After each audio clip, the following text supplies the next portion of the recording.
Ito naman pong conditional release ng mga proyekto para pumirma sa impeachment laban kay Vice President Sara Duterte, pinabulaanan ng isang leader. May ganong chismis. Meron daw partner. Ay nako, alamin nga natin yan. Saan man ang galing yung munang kwento na yan? Brigada Haji Caaminio, i-brigada mo. Brigada Live Report. Nako, brigada abs, di ba kamakailan may ibinunyag itong si Navotas City Representative Toby Tiangco na meron daw Bombastic. conditional release.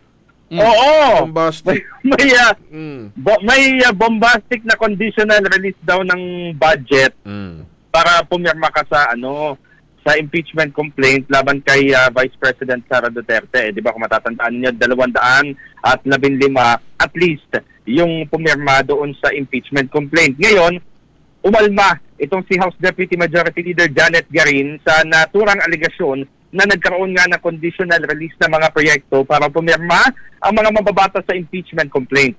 Nagbigay ng reaksyon si Garin matapos ngang isisi ni Tiangco sa impeachment case ang pagkatalo ng kalahati sa mga kandidato ng Alyansa para sa Bagong Pilipinas. Ibinunyag din ni Tiangco na pinilit umano ang mga kongresista na sumuporta sa impeachment kapalit nga ng conditional release ng budget. Sa isang video message, pinabulaanan nitong si Garin ni naturang paratang at iginiit na walang nang pamimilit. Pumirmaan niya siya sa impeachment laban kay Duterte hindi dahil sa political vendetta, kundi para sa moral obligation. Punto ng dating Health Secretary, hindi na ito ang tamang panahon para magsisihan kung sino o ano ang may kasalanan sa pagkabigo ng senatorial candidates ng Administrasyong Marcos. Sa halip, mas mainam umano na pag-usapan na lang ang mga susunod na hakbang upang hindi na maulit ang pagpalpak ng kampanya. Gayunman, aminado si Garin na totoo naman na nakaapekto sa alyansa candidates yung conditional release na yon, pero sa aspeto ng kakulangan daw sa oras na maipaliwanag sa publiko yung tinatawag na conditional release ng mga project. Batay daw sa proseso, sadyang may mga proyekto na hindi itinutuloy o tinatanggalan ng budget matapos sumailalim sa assessment o di naman kaya ipaliliwanag lamang sa mga kinauukulan yung bigat ng pangangailangan na maipatupad ito.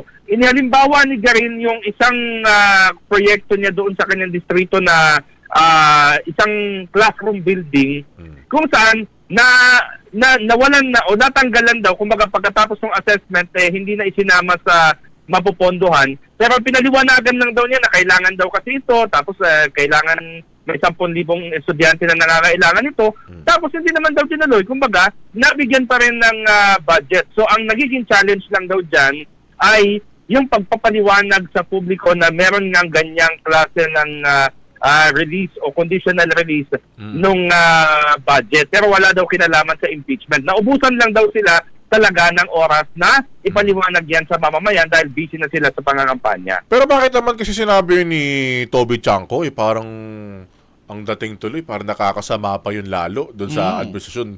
Kung meron, kung totoo man, magkasama sila. kaya nga tsaka kung totoo man, wag mo na sabihin. Kasi nagbahagi ka rin naman doon masisira yung inyong, kung meron man kayong political agenda, diba? Ay nasira dahil parang sinisiraan mo. Parang diba? sinusunog niya yung sarili niyang bahay. Diba? Diba? Nakatira siya doon Decision ninyo yan kasi naman brigada abs, di ba very vocal si Tiangco na hindi daw siya pumirma dun sa impeachment, tapos ang sinasabi pa nga niya wag niyo na gawin yan kasi wala rin namang mangyayari, pero yun nga hindi nakinig at itinuloy pa nga rin yung impeachment. Anyway, ang sabi naman ni Garin, nire-respeto naman daw niya bilang isang kaibigan si Representative Tiangco. Tinawag pa nga niyang napakasipag daw. Kaya lang, wag na daw magsisihan na ituro kung sino may kasalanan, na siya ba o si ganito. Tapos ang importante raw ayun nga, tapos na daw yung eleksyon, tapos matuto na lang daw sa leksyon, edi i-apply sa susunod na pangangampanya yung mga lessons na natutuhan in the past. Parang naman nabas, itong si Tiangco parang naghuhugas kamay, Brigada Haj. Exactly. Diba? Naghuhugas kamay.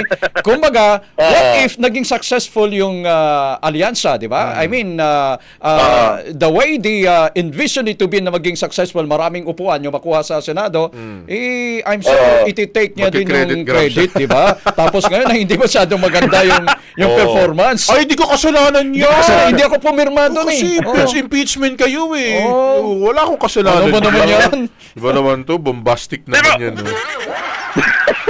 Pero Pero locally speaking, Brigada Abs, Brigada Gab, bombastic din naman yung performance ng mga local candidates. Kasi in fact, ang tinitingnan, di ba, sa Mindanao lang, kung pag-uusapan natin yung Mindanao, out of the 44 congressmen na pumirma sa impeachment, 36 sa kanila nanalo. So, di ba? So mahigit 80% din. Mahigit 80% din 'yon. Tapos 100 daw out of 115. Tama ba? Kaya 100 out of 115 na mga candidates nanalo din. Okay. Wala nang sisihan kasi. Nagkakasisihan ka. Ayun na nga.